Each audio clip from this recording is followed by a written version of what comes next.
अस्सलाम वालेकुम गाइस, उम्मीद है आप खैरियत से होंगे। तो आज का जो हमारा टॉपिक है वो है कंडीशनल प्रोबेबिलिटी। तो सबसे पहले हम इसकी डेफिनेशन देखते हैं कि कंडीशनल प्रोबेबिलिटी की क्या डेफिनेशन है। A probability associated with the reduce sample space is called conditional probability. ऐसी प्रोबेबिलिटी जिसमें हम सैंपल स्पेस को रिड्यूस करते हैं, इसको हम कहते हैं conditional probability. It is donated by probability of A slash B. It can be shown that probability of A slash B is equal to probability of A intersection B divided by probability of B। ये जो हमारे पास है ये conditional probability का formula है। इसको हम इस तरह भी लिख सकते हैं कि अगर यहाँ पर हमारे पास आ जाए कि probability of B slash A, तो यहाँ पर हमारे पास प्रोबेबिलिटी ऑफ A आएगा। ठीक है, इसके बाद हम एक एग्जांपल देखते हैं।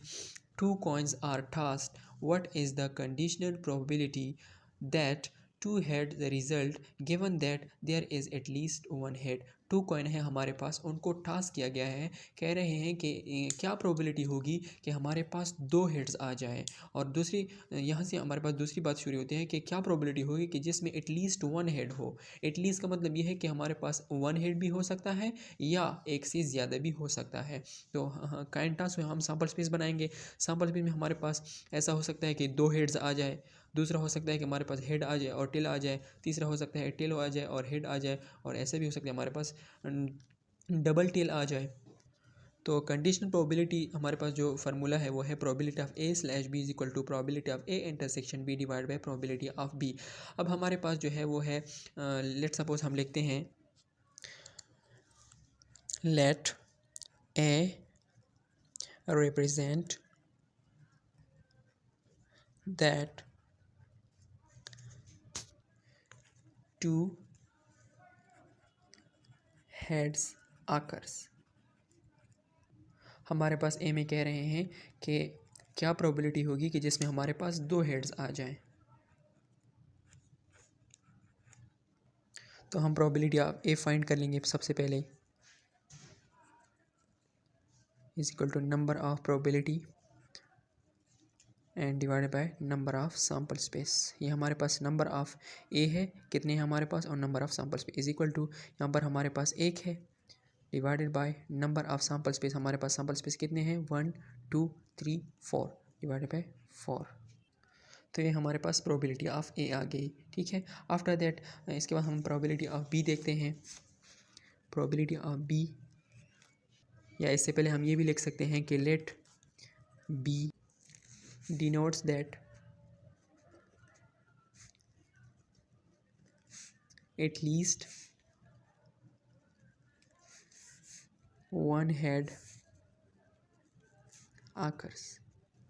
ठीक है, हमारे पास प्रोबेबिलिटी ऑफ बी जो है हमारे पास ये हो जाएगा, हमारे पास बी का हमारे पास बन जाएगा कि ऐसा सेट कि जिसमें हमारे पास एक हेड भी हो और एक से ज़्यादा भी हो। तो यहाँ पर एक हेड का हमारे पास एक ये है और एक ये है और एक ये भी है। दो टेल हमारे पास नहीं होते, तो कितने हमारे पास हेड हेड है, हेड टेल है और टेल हेड है। तो यहाँ पर हम लिख लेंगे हेड हेड, इसके बाद हमारे पास हेड टेल और लास्ट में हमारे पास टेल हेड। तो प्रोबेबिलिटी ऑफ बी जो है हमारे पास is equal to number of B divided by number of sample space is equal to, कितने हमारे पास 1 2 3 हमारे पास, नंबर ऑफ सैम्पल स्पेस हमारे पास 4 थे, डिवाइडेड बाय 4। तो ये हमारे पास प्रोबेबिलिटी ऑफ बी आ गया। ठीक है, ये हमारे पास प्रोबेबिलिटी ऑफ बी आ गया। आफ्टर दैट अगर हम फार्मूले को देखें तो हम यहाँ पर हमारे पास कह रहे हैं ए intersection B.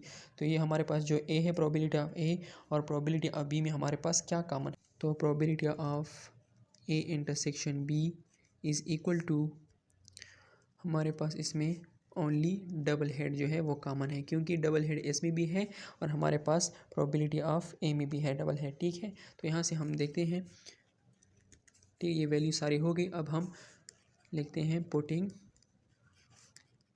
the values in equation, या इवेंट भी कह सकते हैं, इक्वेशन नंबर ए। ओके, तो ये हमारे पास probability of A intersection B is equal to, यहाँ पर हमारे पास इसमें हमारे पास डबल हेड है, तो probability of A intersection B यानी number of probability and number of sample space. Number of probability हमारे पास एक ही है और number of sample space equal to 4 है हमारे पास। After that putting the values in equation one जो हमारे पास है ये वाला, तो इसमें हम इक्वेशन पुट कर लेंगे। ये हमारे पास probability of A intersection B by probability of B. A intersection B हमारे पास प्रोबेबिलिटी ऑफ 1/4 आ गया, और हमारे पास प्रोबेबिलिटी ऑफ बी जो है हमारे पास वो है प्रोबेबिलिटी ऑफ 3/4। 3/4 4 हमारे पास कैंसिल हो जाएगा, हमारे पास अपना आंसर आ जाएगा probability of B is equal to 1/3। This is the end of our video. Thank you.